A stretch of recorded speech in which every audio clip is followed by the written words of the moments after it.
सा गैप दीजिए।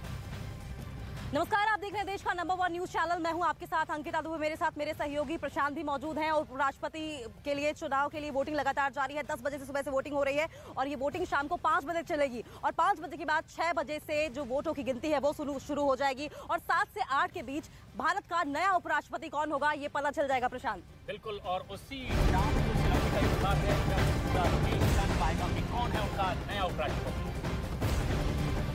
और कुछ ऐसी तस्वीरें भी जो हमारे दर्शक इस वक्त अपने टीवी स्क्रीन पर देख रहे होंगे, किस तरह से अब एक एक कर तमाम सांसद जो हैं अपने इस मताधिकार का इस्तेमाल कर रहे हैं। संसद भवन में उपराष्ट्रपति चुना जाना है जिसके लिए मतदान चल रहा है सुबह 10 बजे से लेकर शाम 5 बजे तक। उम्मीद ये की जा रही है 6 बजे से मतगणना अगर शुरू होती है, शाम 7 बजे तक देश को पता चल जाएगा कि जगदीप धनखड़ या फिर मार्गरेट अल्वा कौन होगा देश का नया उपराष्ट्रपति। मतदान लगातार जारी है। जहां एनडीए ने, सत्ता पक्ष ने अपना उम्मीदवार जगदीप धनखड़ को बनाया है, वहीं विपक्ष की ओर से मार्गरेट अल्वा को अपना उम्मीदवार बनाकर मैदान में उतारा गया। दोनों की तरफ से अपने अपने दावे हैं, लेकिन आंकड़े जो संकेत दे रहे हैं वो देश तक के पहुंच भी रहा है कि आखिर किसके तरफ पलड़ा भारी दिखाई दे रहा है। आधिकारिक घोषणा शाम तक होगी। बिल्कुल, आधिकारिक घोषणा शाम तक होगी, लेकिन उम्मीद ये जताई जा रही है कि वॉकओवर क्योंकि कांग्रेस नहीं देना चाहती थी, यही वजह थी कि मार्गरेट अल्वा जैसे मंजे हुए पॉलिटिशियंस को मैदान में उतारा है जगदीप धनखड़ के खिलाफ। लेकिन फिलहाल आपकी टीवी स्क्रीन पर हम आपको 4 तस्वीरें दिखाते हैं। पहली तस्वीर में आप देख सकते हैं किस तरीके से प्रधानमंत्री नरेंद्र मोदी सबसे पहले संसद भवन पहुंचे थे वोट कास्ट करने के लिए उपराष्ट्रपति पद के उम्मीदवार को लेकर। उसके बाद आपको अमित शाह की तस्वीर दिखाई दे रही होगी, जेपी नड्डा की तस्वीर दिखाई दे रही होगी, साथ साथ अनुराग ठाकुर की भी मौजूदगी आपको दिखाई दी जो कि वोट कास्ट करने पहुंचे। इसके अलावा मल्लिकार्जुन खड़गे की बात कर लें या राहुल गांधी की बात कर लें,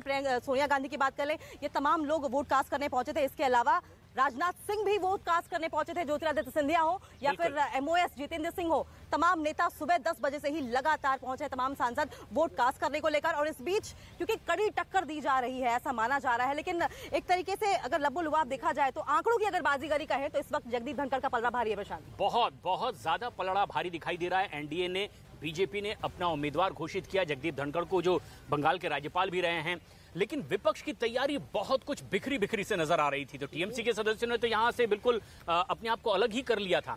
दरअसल खास बात यह भी है कि जहां राष्ट्रपति के चुनाव में विधायक भी अपना मतदान करते हैं, सांसद भी वोट डालते हैं और फिर देश का नया राष्ट्रपति चुना जाता है, जिस पूरी प्रक्रिया को अपनाया गया और उस प्रक्रिया के बाद देश को नई राष्ट्रपति हमारी मिली थी। लेकिन एक उपराष्ट्रपति का चुनाव है जिसमें सिर्फ सांसद ही अपने मताधिकार का इस्तेमाल करते हैं, यानी कि लोकसभा और राज्यसभा दोनों। बिल्कुल, लोकसभा और राज्यसभा दोनों की ओर से। लेकिन क्योंकि हम राष्ट्रपति चुनाव, उपराष्ट्रपति चुनाव की बात कर रहे हैं और ऐसे में जगदीप धनखड़ और मार्गरेट अल्वा का नाम सबसे ऊपर आता है।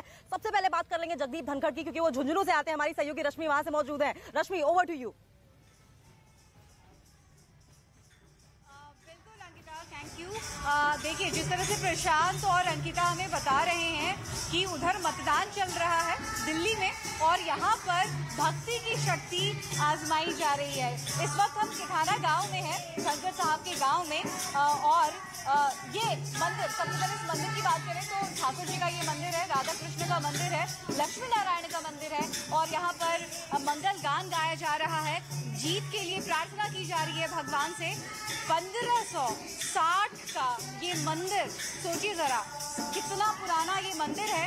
और हम आपको एक खास बात बता दें कि तकरीबन 10 साल पहले इस मंदिर का जीर्णोद्धार खुद जगदीप धनखड़ साहब ने कराया है। और देखिए किस तरह से यहाँ पर ये महिलाएं, ग्रामीण महिलाएं धनखड़ साहब की जीत के लिए मंगल गान गा रही हैं और हम इनसे बात भी करेंगे। पहले जरा मंगल गान भी सुनते हैं इनके जरिए और समझते हैं कि इनके जहन में अभी क्या चल रहा है और आखिर क्यों धनखड़ साहब के लिए दिल से प्रार्थना की जा रही है। आखिर क्या जुड़ाव है धनखड़ साहब का इस गांव से, गांव के लोगों से। क्योंकि देखिए इस गांव में वो जन्मे हैं, पले बढ़े हैं, फिर यहाँ से नाता दिल्ली तक जा चुका है। इसके बावजूद अभी तक उनका लगाव इस गांव से जुड़ा हुआ है, क्योंकि जैसे ही नॉमिनेशन किया गया उनके नाम का, उपराष्ट्रपति पद के लिए उम्मीदवार घोषित किए गए धनखड़ साहब, सबसे पहले जिक्र था किसान का बेटा। तो किसान का बेटा होने के नाते धनखड़ साहब किसानों से बेहद जुड़ाव रखते हैं, गांव के लोगों से बेहद जुड़ाव रखते हैं। तो मंगल गान हम सुन ही रहे, साथ ही साथ हम जरा इन महिलाओं से बात भी करने की कोशिश करते हैं कि आखिर ये क्या सोचती हैं धनखड़ साहब के बारे में और क्या उम्मीदें हैं। दादी प्रणाम। बताइए। अभी मंगलगान गा रही हैं आप? हाँ। क्या मंगलगान के जरिए क्या क्या भगवान से कह रही हैं? भगवान से क्या प्रार्थना है? साहब हमारे देश के नेता बन जाए और हमारी गांव की खुशहाली बदल जाए। और हमें बहुत गर्व है, हमारे गांव का आदमी बहुत बड़ा बनने जा रहा है, इसलिए हमें बहुत खुशी होती है। आपको पूरी उम्मीद है कि उपराष्ट्रपति बन रहे हैं धनखड़ साहब? बन जाएंगे, पूरी खुशी है हमें। खुशी है, हमें बहुत खुशी है। और भगवान से क्या कह रही हैं अभी? ठाकुर जी के मंदिर में क्या प्रार्थना है? यही प्रार्थना हमारी, वो जीत जाए। और हमारे गांव के गांव आते जाते रहते हैं? हाँ जी, हमेशा आते जाते रहते हैं, महीने में एक बार आते रहते हैं। हाँ जी, हाँ वही है जी। हम उनका ही सेंटर सिखाते हैं, इसलिए हम वहीं रहते हैं। हाँ जी, और हमारे गांव के लिए बहुत सुना है इस मंदिर का जीर्णोद्धार भी उन्होंने कराया है। हाँ। तो पूरा विश्वास है कि ठाकुर जी आपकी प्रार्थना सुन रहे हैं? पूरा विश्वास है हमको। देखिए, घूंघट में महिला शक्ति है यहाँ पर, और यहाँ पर भक्ति की भी शक्ति है। पूरा विश्वास है कि शाम तक जो नतीजे आएंगे वो इनके पक्ष में होंगे। तो क्या तैयारियां हैं आप लोगों की तरफ से? क्या तैयारियां हैं? मतलब जीत जैसे होती है, जैसे ही हमें पता चलता है कि मतदान का रिजल्ट परिणाम क्या आता है, तो कैसे आप जश्न मनाएंगे? जश्न बढ़िया मनाएंगे हम। हमारे राष्ट्रपति बनेंगे और हमें बहुत खुशी। हाँ।